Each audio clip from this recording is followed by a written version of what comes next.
Everyone, আসসালামু আলাইকুম। সবাই কেমন আছেন? আশা করি সবাই ভালো আছেন। আমিও আলহামদুলিল্লাহ ভালো আছি। এই মুহূর্তে আমি আছি বাসে। তো যাচ্ছি বরিশালে। কী জন্যে যাচ্ছি, কী কারণে যাচ্ছি জানতে হলে পুরো ভিডিওটির সাথেই থাকবেন। আমার সাথে আছে আমার চাচাতো ভাই সাদ্দাম, আমার মা আর আমার ছেলে। আমরা সবাই মিলে আইসক্রিম খাচ্ছিলাম আর এখন চলে আসলাম বরিশালে। আর এসে এখান থেকে কিছু ফলাদি নিয়ে যাচ্ছি। 3টা দোকান থেকে ফল নিয়েছি। আর এখানেও এসেও আমরা আবারও আইসক্রিম খাচ্ছি। আসলে অনেক গরম, এই জন্য একটু আইসক্রিমটা ভালোই লাগে। বরিশালে আমার বড় বোনের বাসা। তো আমরা এই মুহূর্তে বড় বোনের বাসায় আছি। পেঁয়াজ, রসুন, আদা সবকিছু গুছিয়ে রেখেছে। আর এই তো পরদিন সকালে ভাইয়া পুকুরে জাল টান দিয়েছিল আর বড় বড় কাতল মাছ ধরেছে। আর সেইগুলোই কুটে ধুয়ে এই যে আলাদা করে রাখছে।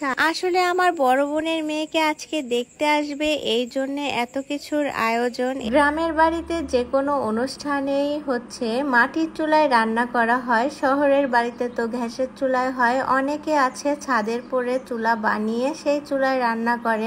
যাই হোক, আজকে রান্না হবে দুই শালি দুলাভাই মিলে, মানে আমি আর আমার বড় দুলাভাই মিলে রান্না করব। আর দেখিয়ে দিলাম কি কি রান্না করছি। গরুর গোশটা মাখিয়ে চুকিয়ে রান্না হবে, তাই ভাইয়া গরুর গোশটা মাখিয়ে চুকিয়ে রান্না বসিয়ে দিল। আর এই যে আমি কাতল মাছের মাথাটা ভাজতেছিলাম, পুরো মাছটাই ভেজেছি।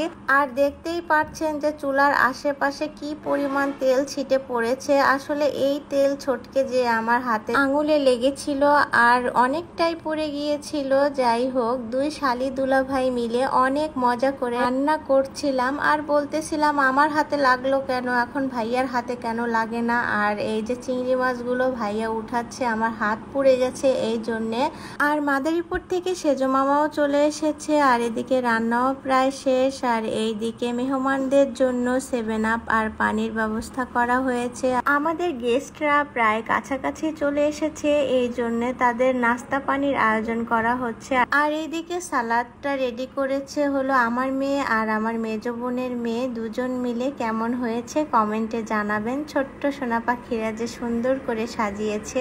আমাদের গেস্ট বাড়ির কাছাকাছি প্রায় চলে এসেছে। তো বাড়ি চিনবে না বলে আমি, সেজো মামা ও আমার মেয়ে যাচ্ছিলাম আর রাস্তায় বসে আমি একটু মজা করছিলাম। আর এইদিকে পরিবেশটা খুবই সুন্দর লাগছিল, তাই রুহানা বলতেছিল আম্মু আমার একটু ভিডিও করে দাও। ওকে একটু ভিডিও করে দিচ্ছিলাম আর গেস্টদের জন্য ওয়েট করতেছিলাম। এই তো তারা সবাই চলে এসেছে। আমি আর সেজো মামা তাদেরকে নামিয়ে নিয়ে যাচ্ছি বাড়ির দিকে। আপুর বাসার সামনের রোডটা একটু ভাঙা, এই জন্য সবার হাঁটা লাগতেছে। আশা করি খুব শিগগিরই রোডটা ঠিক হয়ে যাবে। তো মেহমানদের নাস্তা পানির আয়োজন করা হয়েছে এখানে, তাদেরকে নাস্তা পানি দেওয়া হচ্ছে।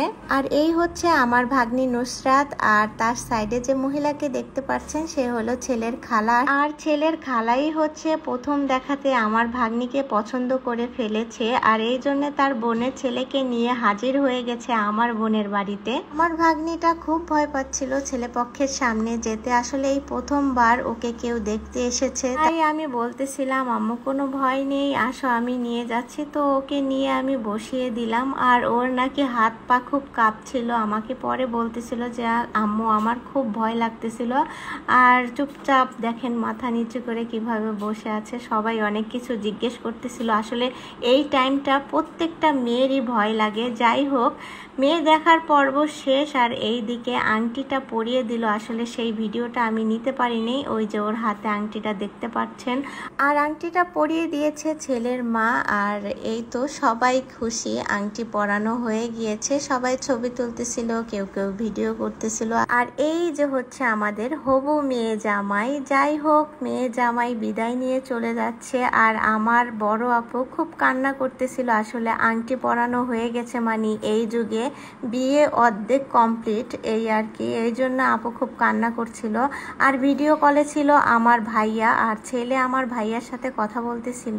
যাই হোক, ছেলে পক্ষ বিদায় নিয়ে চলে যাচ্ছে। আর নেক্সট ভিডিওতে ছেলের এঙ্গেজমেন্টের ভিডিও নিয়ে আপনাদের সামনে হাজির হব। সেই ভিডিও দেখার আমন্ত্রণ জানিয়ে এখানেই ভিডিওটি শেষ করছি। ভিডিওটি ভালো লেগে থাকলে লাইক, কমেন্ট, শেয়ার করবেন। সবাই ভালো থাকবেন, সুস্থ থাকবেন। আল্লাহ হাফেজ।